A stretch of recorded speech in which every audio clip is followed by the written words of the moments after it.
Hermanos queridos, ¿cómo están? Buenos días. Aquellos que no pude saludar. Como iglesia estamos viviendo un tiempo especial, como hijos de Dios. Estamos viviendo este tiempo especial, este tiempo de Adviento justamente del cual venimos hablando. Este tiempo de la llegada, esta preparación. La semana pasada nos hablaba Eduardo, de cómo estamos llegando a esta Navidad, cómo estamos preparándonos para esta Navidad, cómo estamos socialmente, cómo estamos emocionalmente, cómo estamos económicamente, y todos estos parámetros que muchas veces son aquellos que nos turban, son aquellos que nos hacen quitar la mirada de esta verdadera Navidad. Y veíamos la semana pasada la historia previa al nacimiento de Jesús. Esta historia en la que María había quedado embarazada.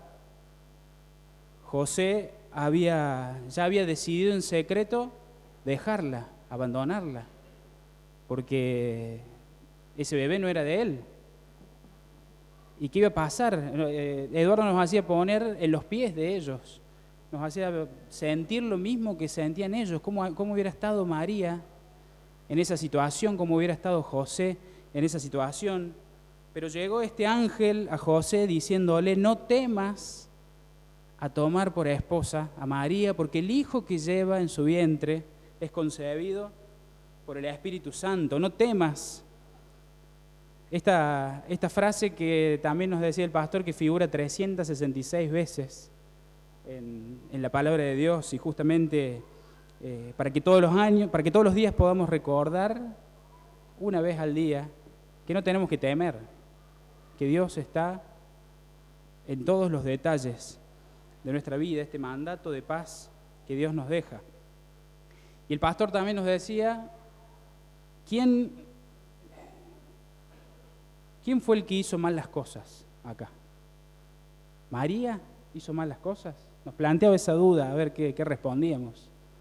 ¿José hizo mal las cosas? ¿Quién hizo mal las cosas? Eduardo obviamente no se animó a responder nada, y yo por supuesto que tampoco voy a decir nada, porque obviamente creemos que la voluntad de Dios es perfecta, y acá no se hicieron mal las cosas. Dios tuvo ese propósito para esta familia tan especial. Pero ahora vamos a ver otra parte de la historia. Les voy a invitar a que vayamos abriendo nuestras Biblias en el libro de Mateo, capítulo 2.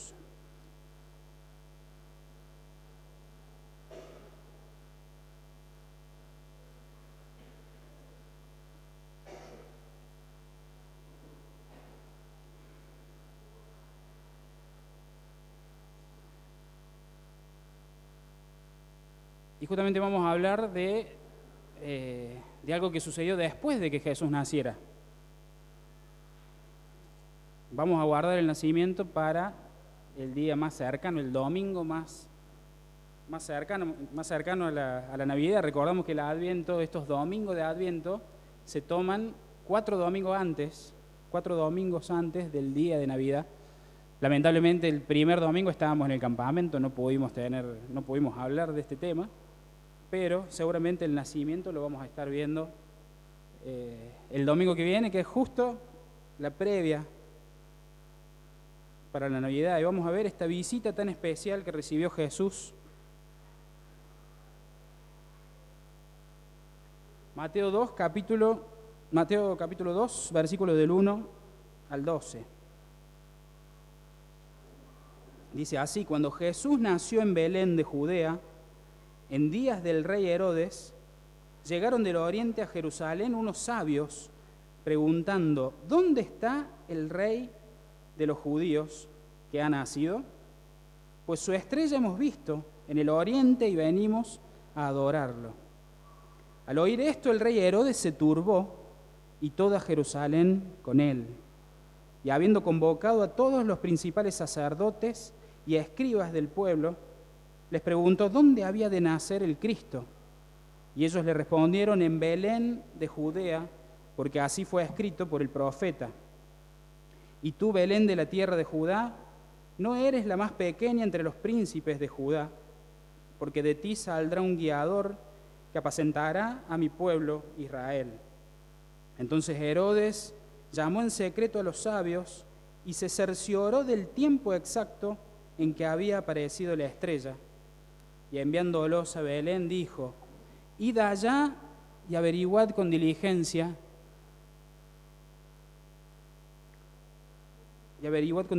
acerca del niño, y cuando lo halléis, hacédmelo saber, para que yo también vaya y le adore. Ellos, habiendo oído al rey, se fueron, y la estrella que habían visto en el oriente iba delante de ellos, hasta que llegando se detuvo sobre donde estaba el niño. Y al ver la estrella se regocijaron con muy grande gozo. Al entrar en la casa, vieron al niño con María, su madre, y postrándose lo adoraron. Luego abrieron sus tesoros, le ofrecieron presentes, oro, incienso y mirra, pero siendo avisados por revelación en sueños que no volvieran a Herodes, regresaron a su tierra por otro camino. Y es otra de estas típicas historias que a los niños les gustan. No sé si vieron todas las historias que les gustaba a los chicos. Son todas historias milagrosas. Son todas historias en las que podemos ver milagros de Dios, milagros de Jesús. Y bueno, realmente era un momento un tanto complicado para el pueblo de Jerusalén, sobre todo por el rey que tenían. Pero antes quiero preguntarles: personaje principal de lo que hemos leído, la historia que hemos leído, ¿qué les parece a ustedes? ¿Quién es el personaje principal de esta historia?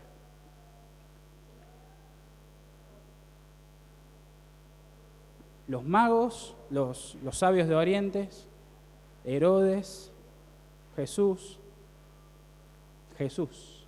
Obviamente, Jesús es el personaje principal de toda su palabra. Es el motivo por el cual estos sabios de Oriente habían viajado más de 1.600 kilómetros. Es el motivo por el cual Herodes estaba preocupado, estaba abrumado, estaba turbado. Es el motivo por el cual el cielo resplandeció con una estrella, guiando a esos sabios al lugar donde tenían que llegar. Pero es el motivo por el cual vos y yo estamos acá. Jesús es el motivo. Jesús es el personaje principal de toda la historia, y Él quiere ser el personaje principal de nuestra historia también.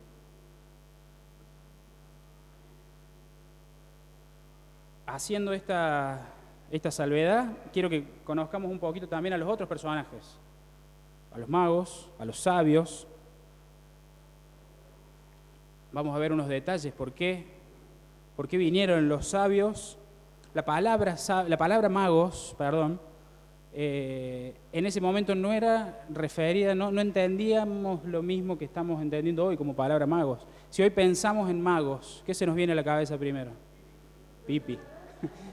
Pipi sería un mago de los de hoy, un ilusionista, una persona que saca un conejo de adentro de la galera. Esos son los magos para nosotros. Pero en ese momento los sabios eran personas estudiosas, eran personas que conocían las ciencias, la astronomía, la filosofía, la medicina. Eran personas que acompañaban a los reyes. Eran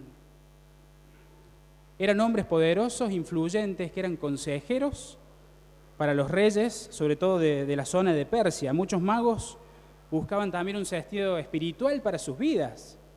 No se quedaban solamente con la ciencia, sino que buscaban ese sentido espiritual, porque también habían escuchado las profecías. Recordemos que Daniel había estado en la zona de Persia, y por medio de él seguramente habían escuchado las profecías, habían leído los escritos hebreos, donde una estrella iba a resplandecer y ahí iba a llegar el Mesías esperado. Otra cosa que sabemos de los magos, no sabemos muchas cosas, pero esto que estamos viendo son las cosas que sabemos. Venían de muy lejos, Venían de la zona de Persia, de Arabia, de Mesopotamia, de la zona de Oriente, una zona alejada. Seguramente habían hecho un viaje muy largo, un viaje incómodo, habían cruzado el desierto, pero tenían muy en claro lo que venían a hacer. Muy en claro tenían lo que venían a hacer, y es que venían a adorar al niño que había nacido. El versículo 2, fíjense lo que dice: preguntando, ¿dónde está el rey de los judíos que ha nacido? ¿Dónde está el rey de los judíos que ha nacido? No preguntaron, ¿puede ser que haya nacido un rey por acá? ¿Alguien me puede decir algo de eso? No. ¿Dónde está el rey de los judíos que ha nacido? Ellos tenían esa seguridad. Tenían esa seguridad de que había nacido un rey para los judíos. Entonces, ¿qué conocemos? Que eran sabios, que venían de Oriente y sabemos que venían a adorar a Dios, venían a adorar a ese niño, a Jesús, al rey de los judíos que había nacido. El resto de cosas que sabemos o que hemos escuchado por ahí, realmente no tenemos seguridad. Pensamos que eran 3, porque justamente trajeron 3 regalos, pero puede haber sido una caravana de sabios que vinieron. No sabemos si sus nombres verdaderos serán Melchor, Gaspar y Baltasar. Suponemos que no lo son. Pero a mí personalmente me impresionaba cuando era chico cómo se comían los camellos el pasto y el agua en mi casa. Me parecía algo increíble que entraran esos camellos a casa a comer el pasto y a tomar el agua. No sé si quedó alguno de los enanos por acá, pero realmente, bueno, esas cosas que los padres a veces nos hacen creer son divertidas. En algunos casos son lindos recuerdos que uno tiene. Sabios de Oriente, entonces ya sabemos quiénes son estos sabios. Ahora vamos a ver quién era Herodes. ¿Por qué estaba turbado Herodes? ¿Por qué tenía esta característica que cuando escuchó, al oír el rey Herodes, se turbó y toda Jerusalén con él? ¿Qué puede haber pasado por su mente? Y vamos a ver, Herodes era idumeo, no era judío, o sea, él había nacido más al sur de lo que es esa zona de Palestina. Y en el año 63 a.C., los romanos capturaron Judea y Herodes Antípater, que era el padre de este Herodes, de Herodes el Grande, que era el gobernador de Edom, se hizo amigo de los romanos y en alguna situación media compleja logra tomar el mando de Judea, logra ser el procurador de Judea en el año 47 a.C. Fue esto que Herodes el Grande comenzó a gobernar a Galilea. Y luego César Augusto amplía ese territorio y hace todo lo que ven ahí en el mapa, en el año 40, logrando que toda la Palestina, toda la zona de Palestina sea gobernada por Herodes. Él queda como gobernador, él se convierte en un rey judío sin ser judío. O sea, es un rey usurpador. Era idumeo, no era judío, por lo tanto era un usurpador de ese trono. Ese trono no le correspondía. No le correspondía a él. Pero era tanta la obsesión que tenía él por ese trono, por ese lugar, que se casó con Mariamne, que era perteneciente a la familia real de Judea antigua, digamos, antes de que los romanos capturaran a Judea. Él se casa con esta mujer, pero estaba tan perturbado, tan mal de la cabeza, que tenía miedo que todos sus parientes le sacaran ese trono, que los parientes de Mariamne, digamos, el hermano, el padre, el abuelo, le sacaran ese trono. Entonces, ¿qué comenzó a hacer Herodes? Cortar cabeza. Mató a todos los parientes de Mariamne. Mató primero a su cuñado, o sea, el hermano de Mariamne. Después mató a su padre, al suegro, digamos. Después mató al abuelo de Marianne. Después terminó mandando matar a sus 3 hijos, los 3 hijos que había tenido con ella. Y por último, terminó matándola a ella también. Realmente alguien totalmente enfermo, un asesino serial, todo por esa ambición que tenía de poder, todo por esa necesidad que tenía de gobernar ese lugar, ese miedo a que le quitaran el reinado de Judía. ¿Y qué pasa justo cuando ya él estaba seguro, ya estaba tranquilo de que nadie podía quitarle el trono? Aparecen los sabios para decir, ¿dónde está el rey de los judíos que ha nacido? Así que imagínense cómo estaba Herodes. Imagínense cómo estaba él. Imagínense el pueblo, porque el pueblo ya había visto todo lo que había pasado.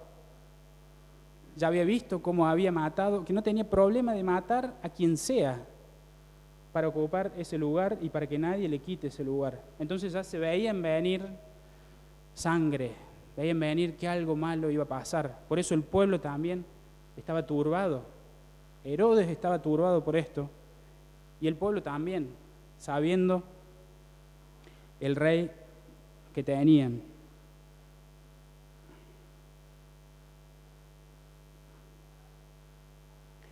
Conociendo ya los personajes, conociendo ya a los magos de Oriente, conociendo, a Jesús, obviamente, conociendo a Herodes y la situación que estaba pasando, en ese momento quiero que saquemos 3 enseñanzas de este versículo. Y la primera es, Dios maneja, acá están las 3. Vamos por la primera. Dios maneja el universo para que su Hijo sea conocido y adorado. Dios maneja el universo para que su Hijo sea conocido y adorado. Muchas veces la Biblia frustra nuestra curiosidad en cuanto a cómo ocurrieron ciertas cosas. Y en este capítulo nos llama la atención cómo llevó la estrella a los magos desde el oriente hasta Jerusalén. ¿Cómo fue ese evento? ¿Cómo fue que ellos vieron, como lo dice en el versículo 3, vieron la estrella y fueron hasta Jerusalén? ¿Cómo fue que esta estrella también los guió en esa caminata? Porque ellos primero llegaron a Jerusalén y después tenían que ir a Belén. Y la estrella los guió desde Jerusalén hasta Belén. ¿Y cómo fue esa situación? ¿Cómo fue que esa estrella se posó en un preciso lugar para que los magos puedan llegar hasta donde estaba Jesús? Y realmente la respuesta, digamos, no la sabemos. No la sabemos y no la vamos a saber. Y esto es lo maravilloso que tiene este pasaje. Seguramente se hicieron miles de estudios para ver las estrellas, cómo podía ser que esto pasara, cómo podría ser que una estrella se moviera y guiara a estas personas, pero realmente no se encuentra nada claro. Y nosotros no tenemos que detenernos en esto, no tenemos que detenernos en buscar científicamente cómo fue que esta estrella llegó a ese lugar, guió a los magos para que pudieran llegar hasta donde estaba Jesús, sino tenemos que pensar que son milagros de Dios, que son incomprobables humanamente, pero que son para nuestra bendición. Son para nuestra bendición y nos hacen entender que Dios es el que maneja el universo. Él es el que maneja las riendas, Él es el que mueve las cosas, Él es el que permite que las cosas pasen.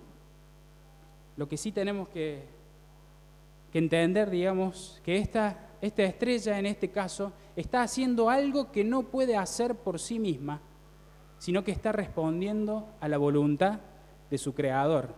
Y eso es algo maravilloso. La estrella está haciendo algo que por sí misma no lo puede hacer, sino que está respondiendo a la voluntad de su creador. Dios utiliza distintos medios para que las cosas se vayan cumpliendo.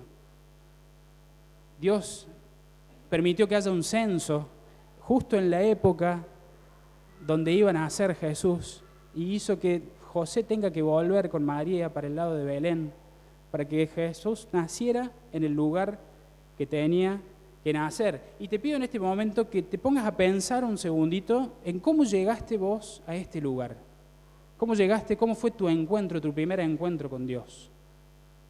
Dios seguramente puso una estrella delante tuyo para guiarte.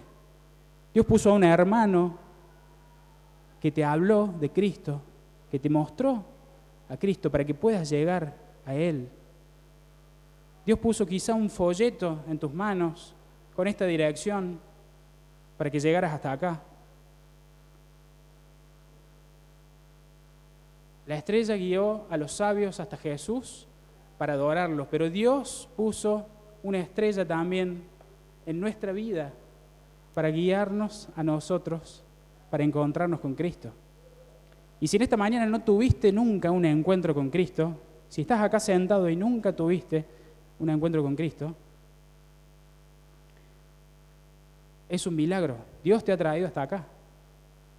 No es fruto de la casualidad que vos pasaste por la puerta y entraste. Dios te trajo acá para que puedas escuchar su palabra, para que puedas entender que este niño iba a morir por tus pecados, por mis pecados, para darnos la salvación, para que podamos vivir eternamente junto a Él. No estás aquí por casualidad. Dios puso una estrella para guiarte, para que llegaras a Jesús. Y vamos al segundo punto. La bendición de Dios está más cerca de lo que pensamos. La bendición de Dios está más cerca de lo que pensamos. Vimos esta historia, vimos los personajes que hay en esta historia, vimos las situaciones que están viviendo, que está viviendo el pueblo, que está viviendo Herodes, que viven los sabios.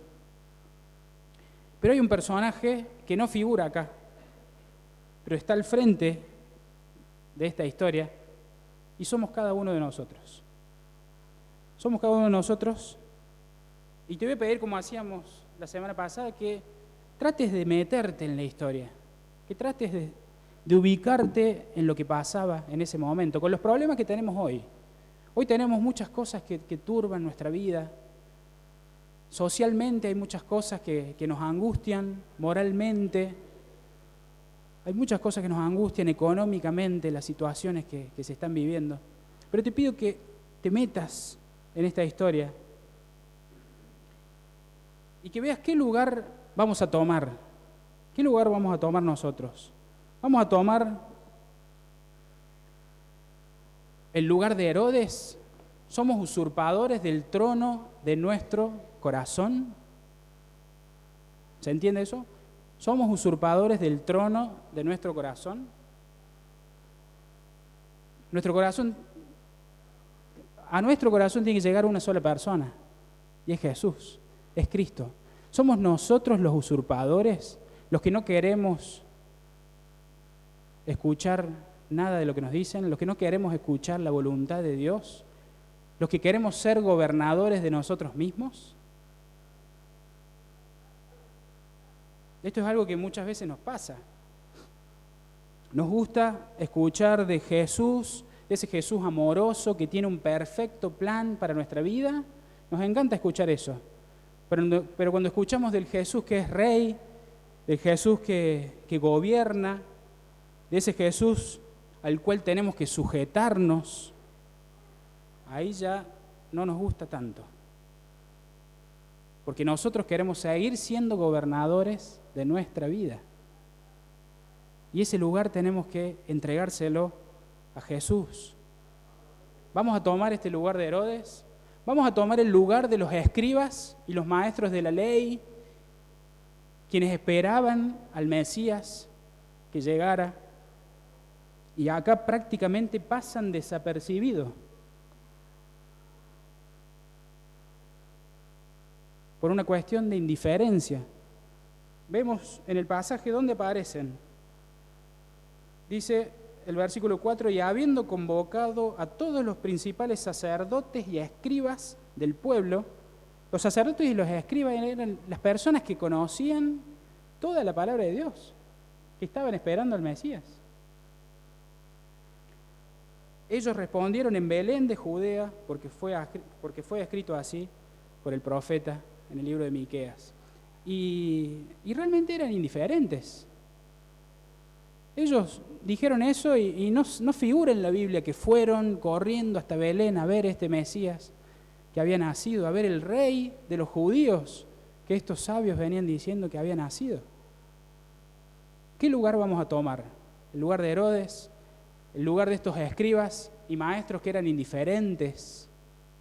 Dice un chiste, no sé si alcanza a leerse. Querido, ¿qué es peor? ¿La ignorancia o la indiferencia? No sé, ni me importa.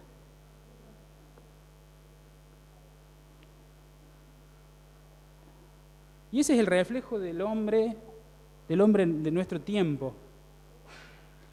¿No nos pasa que muchas veces preguntamos a las personas que nos rodean, a las personas de nuestro trabajo, ¿qué pensás de Dios? ¿Qué pensás de Jesús? ¿De la Biblia? ¿Crees que la Biblia es verdad? No lo sé, ni me importa, ni me interesa.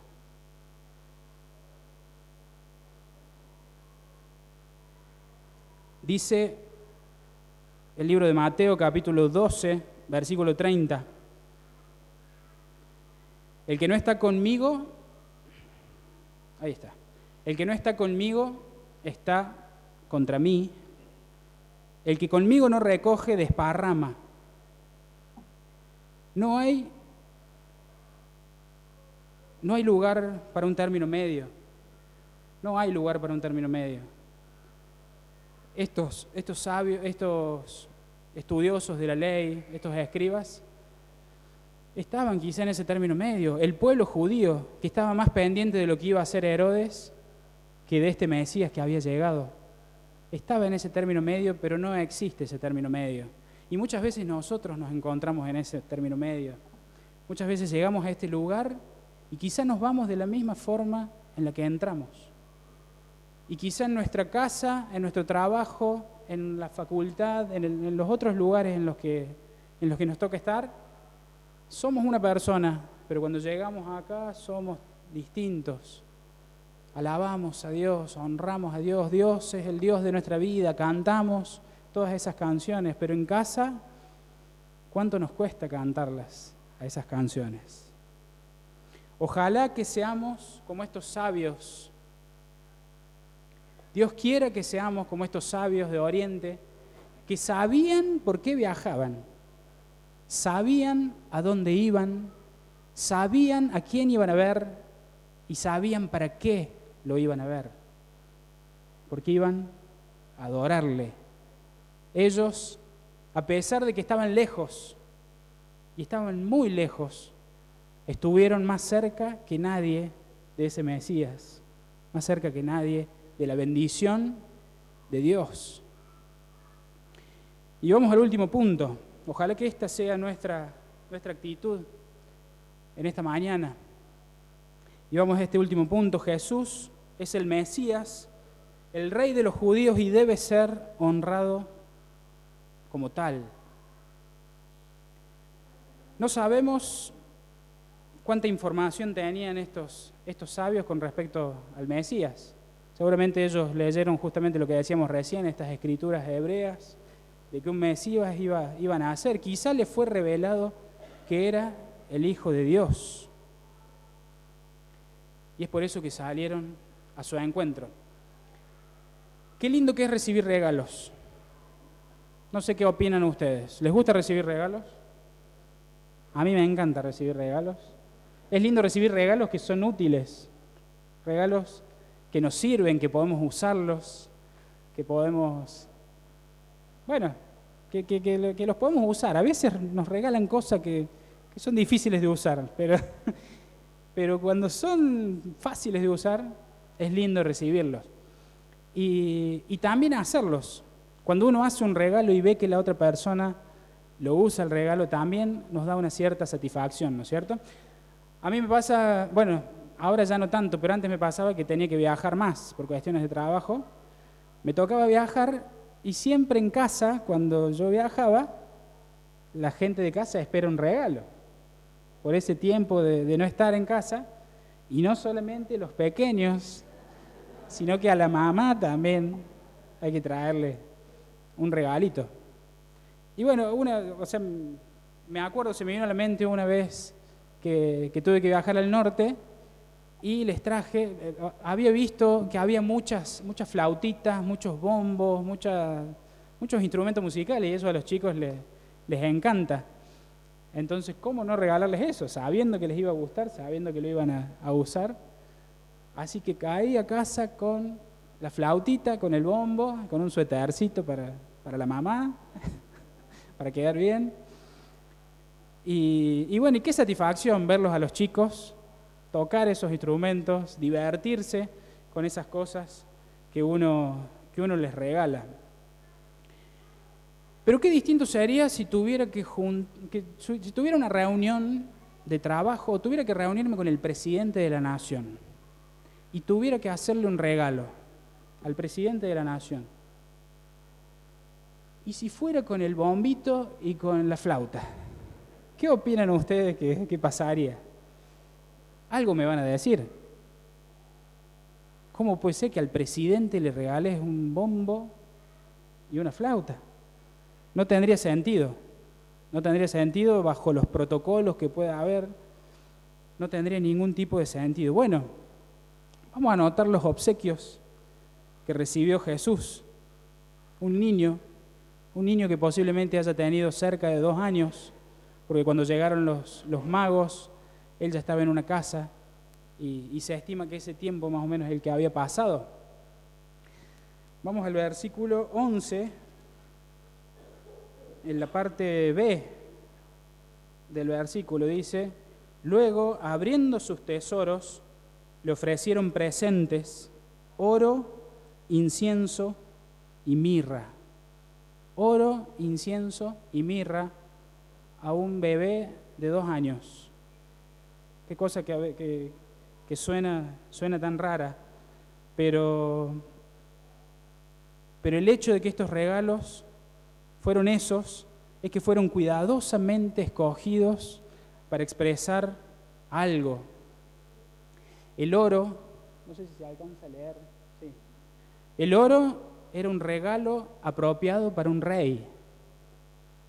Y había nacido el Rey de Reyes, había nacido Jesús. El incienso se usaba comúnmente para la adoración a Dios. En el tabernáculo se usaba el incienso para la adoración a Dios. Y la mirra era un regalo para alguien que iba a morir. Era un regalo para un hombre. La mirra se usaba para embalsamar los cuerpos, se usaba para calmar los dolores, se usaba como un calmante. Incluso a Jesús, cuando estuvo crucificado, le ofrecieron vinagre y mirra para calmar sus dolores antes de su muerte. Pero qué increíble estos regalos que traen estos sabios, reconociendo que Jesús era rey, reconociendo que Jesús era Dios, reconociendo que Jesús era hombre también y que iba a morir por todo el mundo. Pero principalmente el regalo que le hicieron, ni bien entraron en la casa, fue su adoración, fue su humillación